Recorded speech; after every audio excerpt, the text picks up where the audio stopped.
Nganong dapat nimo i-consider ang South Korea kung bala ka nga mag-abroad?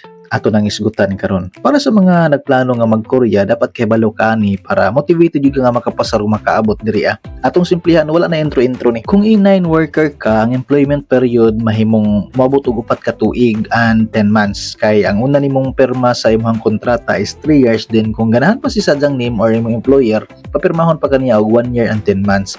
And after sa 4 year and 10 months, if ganahan pa gyud si sadyang name, katagan na pud kaniya og another 3 years, 1 year na pud og 10 months gihapon.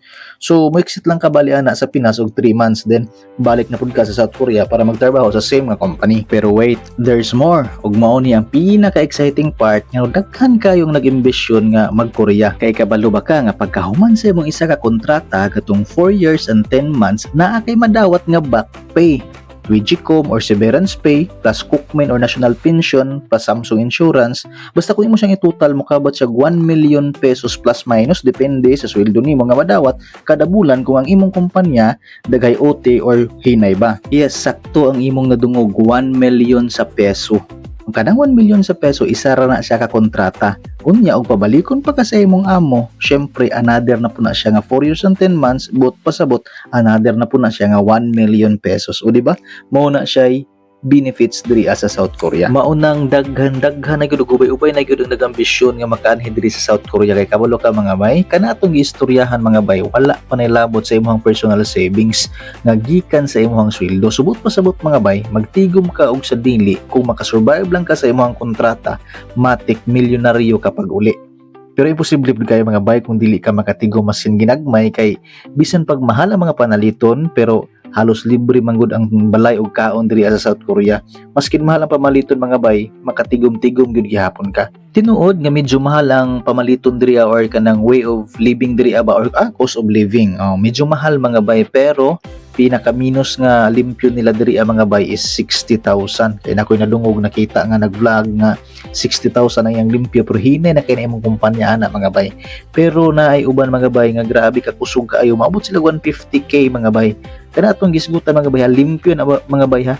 Gibawasan na sa mga expenses, gibawasan na sa mga insurances, gibawasan na mga bay, limpyo na siya. Kini gani sa mga dring kumpanya mga bay, para fair lang nga nagitay sakto nga datos mga bay. Ang among kumpanya mga bay dili kay paspas or dili kay daghan og OT, so mag-range sa diri mga bay, pinakabubo nga limpyo mga bay 76k unya hangtod sa 100 plus 100,000 plus mo na among limpyo diri, limpyo na mga bay. So mo na siya ang diri sa Korea mga bay. Pero kanang molimpyo kag 100 plus mga bay, kapoy na kina sa lawas sa mga bay. Oy, kung ako lay pabuton gani mga bay, okay na kay itong minimum mga bay nga kanang wala kay overtime nga molimpyo kag 76 inana nga dili kay bunog ang imong lawas, pero dagko na gani mo na gingon nga lawas sa gapoy puhunan, mas may pag mangita taglaing extra income nga mag-leverage ta ba nga dili atong lawas anong puhunan.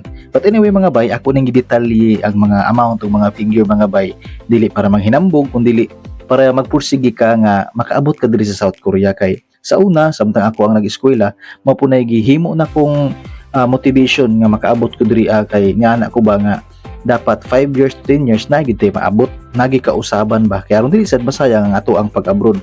So mo na mga bay, akong gidetalye sa inyo kay para maningkamot ka nga kanay imong pagpaningkamot karon maabot gyud ang panahon nga ma-worth it ang tanan ba, balusan kapag abot sa panahon. So mo gini mga bay ang hinungdan nga South Korea akong gipili, kay mag-Japan man ta ko sa una mga bay, kay pareha man gyapon ang Japan, medyo dako-dako pud og sweldo ang Japan, pero daghan sila kaltas dito, gamay-gamay na lang ang ilang mabilin, tapos ang ilang back pay murag wala sab kaayo.